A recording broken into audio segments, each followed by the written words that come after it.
अस्सलामु अलैकुम रहमतुल्लाहि वबरकातुहू।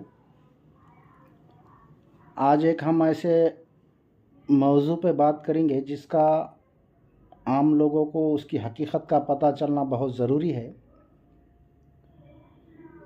जैसा कि तरीक़त के अंदर कुछ सिलसिले हैं, उन्होंने इस्लाम को एक दायरे में बांध दिया।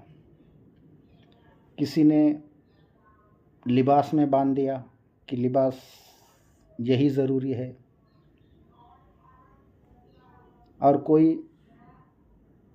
दुनिया को तर्क करने के लिए, नफ्स को, ख्वाहिशात को मारने के लिए, नफ्स को तर्क करने के लिए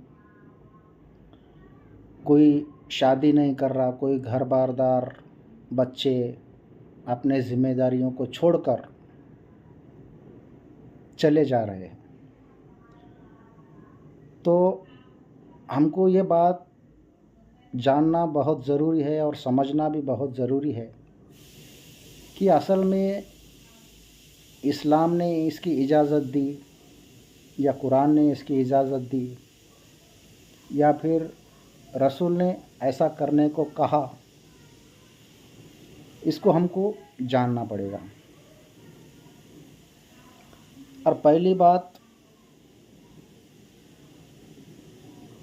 किसी को भी किसी के बारे में बोलने के लिए, किसी के बारे में समझाने के लिए हमें उस बात का इल्म होना चाहिए। जैसा कि ये भी किसी के ईमान का हिस्सा है, किसी का भरोसा है, किसी का यकीन है, किसी की अपनी आस्था है। अब उस आस्था को ठेस पहुंचाने से पहले हमको उस बात का मुकम्मल इल्म होना ज़रूरी है, वरना हम अंदाज़े से, गुमानों से और किस्से और कहानियों से हम किसी के बारे में कुछ बोल नहीं सकते। जैसा कि अल्लाह ताला कुरान के अंदर भी फरमा रहा है कि उस चीज़ के पीछे मत पड़ो जिस चीज़ का तुम्हें इल्म नहीं। क्या यानी कि तुम उस चीज़ के बारे में बोलो मत जिसका तुम्हें इल्म नहीं। दूसरी बात है, दूसरी जगह भी अल्लाह ताला फरमा रहा है कि सिर्फ हक बोलो,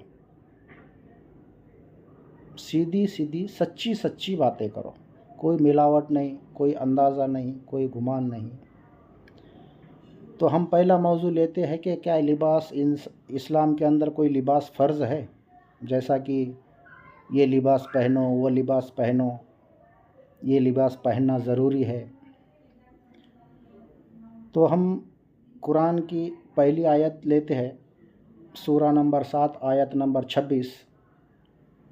इसमें अल्लाह ताला फरमा रहा है कि ए आदम की औलाद, हमने तुम्हारे लिए लिबास उतारा ताकि तुम अपने बदन को ढको। यानी कि कपड़े का मकसद क्या है, कोई भी लिबास का मकसद क्या है कि इंसान का बदन ढके, अपने शर्मगाहों की हिफाजत हो, ढके। आगे फरमाता है लेकिन तकवा का लिबास सबसे बेहतर है, तकवा, परहेज़गारी, आमाल। तो इस आयत में भी कोई लिबास को अहमियत नहीं दी गई। लिबास सिर्फ तन ढकने के लिए है, बदन ढकने के लिए है। दूसरी आयत है सूरा नंबर 49 आयत नंबर 13, अल्लाह के नज़दीक तुम सबसे ज़्यादा बेहतर वही है जो परहेज़गार है। यानी कि इस आयत में भी आमाल, कर्म, परहेज़गारी, तकवे का बात आया, यहाँ पे कोई लिबास की बात नहीं आई। दूसरी हदीस है, बेशक अल्लाह तुम्हारी शक्ल व सूरत को नहीं देखता, वो तुम्हारे दिलों को देखता है। तो यहाँ भी इस हदीस में कोई लिबास फ़र्ज़ नहीं है कि भाई तुमको लिबास पहनना ज़रूरी है। लिबास का मतलब है बदन ढकना, जिसको अच्छा लगे अपने सहूलियत के हिसाब से वो पहन सकता है। यानी कि इस्लाम में लिबास की कोई पाबंदी नहीं है। अब हम चलते हैं दूसरे मैटर तरफ, जैसा कि नफ्स के नाम पर कोई निकाह नहीं कर रहा, और हमारे सिलसिले में आने के लिए तुमको लिबास सख्ती से, पाबंदी से हमारा लिबास पहनना पड़ेगा।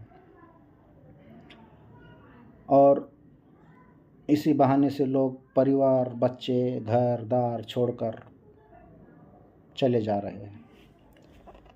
तो असल में क्या नफ्स को तर्क करना, नफ्स के तर्क करने के नाम पर बाल बच्चों को, दुनिया को छोड़ना, क्या ये इस्लाम है? इस पे भी कुछ रोशनी डालने की कोशिश करते हैं।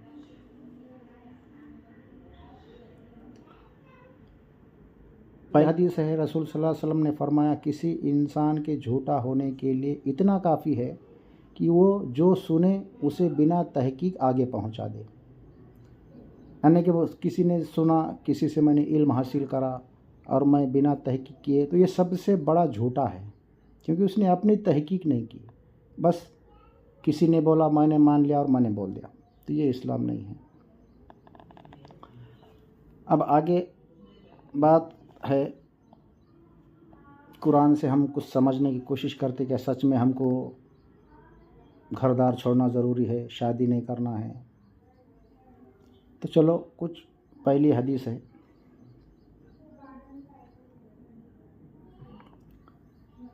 पहली बात तो हमको ये समझना है कि अल्लाह ने दुनिया क्यों बनाई।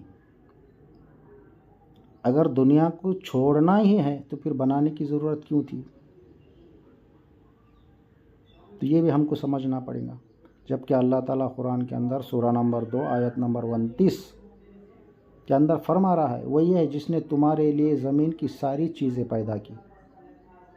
यानी कि दुनिया में जो भी पैदा हुआ वो इंसान के लिए ही पैदा किया गया और इंसान उसको छोड़ के भाग रहा।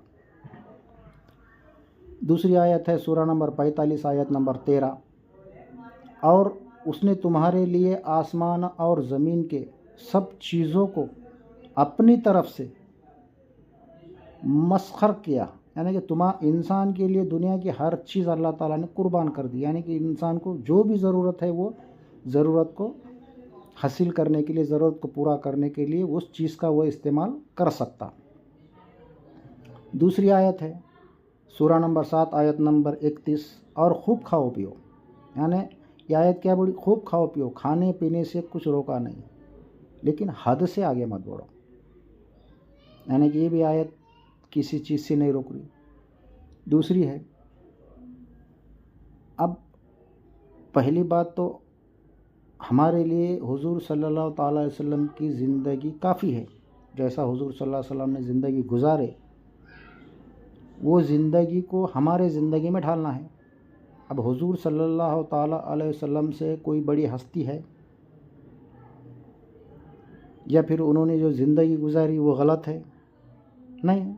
और कुरान ख़ुद बोल रहा, सूरा नंबर 59 आयत नंबर 7, रसूल तुम्हें जो दे उसे ले लो और जिस चीज़ से रोके उसको छोड़ दो। दूसरी आयत है आयत नंबर 33 सूरा नंबर 33 आयत नंबर 21, तुम्हारे लिए अल्लाह के रसूल की ज़िंदगी सबसे बेहतर नमूना है। क्या हुआ? रसूल की ज़िंदगी सबसे बेहतर नमूना है। उनसे अच्छी ज़िंदगी किसी की है नहीं, ना किसी ने गुजारी। तो रसूल ने जो किया वो हमको करना है, फ़र्ज़ है, सुन्नत है। और रसूल सल्लल्लाहु अलैहि वसल्लम की हदीस भी है, सही बुखारी के अंदर हदीस है। जैसा कि कुछ सहाबा तर्क दुनिया के बारे में बात कर रहे थे, गुफ्तगू कर रहे थे आपस में, तो किसी ने बोला हम दुनिया को तर्क कर देंगे, किसी ने बोला हम निकाह नहीं करेंगे, किसी ने बोला हम खाना नहीं खाएंगे, किसी ने बोला हम नींद को तर्क कर देंगे। तो जब ये ख़बर हुजूर सल्लल्लाहु अलैहि वसल्लम के पास पहुंची तो हुजूर सल्लल्लाहु अलैहि वसल्लम ने पूछे कि क्या तुम ऐसी बातें कर रहे थे? तो सहाबा ने पूछा हाँ। तो रसूल ने कहा कि मैं सबसे ज़्यादा परहेज़गार हूँ। यानी कि उन्होंने मिसाल दी कि भाई मैं सबसे ज़्यादा परहेज़गार हूँ, और मैं तो शादी भी करता हूँ, मैं खाना भी खाता हूँ, नींद आने पर सोता भी हूँ, और जो ऐसा न करे वो मुझसे नहीं। तो हुजूर सल्लल्लाहु अलैहि वसल्लम ने साफ लफ्ज़ों में क्या कहा कि भाई वो ऐसा जो अगर इन बातों को रोकता है, इन बातों को छोड़ता है, वो मुझसे नहीं। मुझसे नहीं का मतलब वो इस्लाम में उसकी कोई जगह नहीं।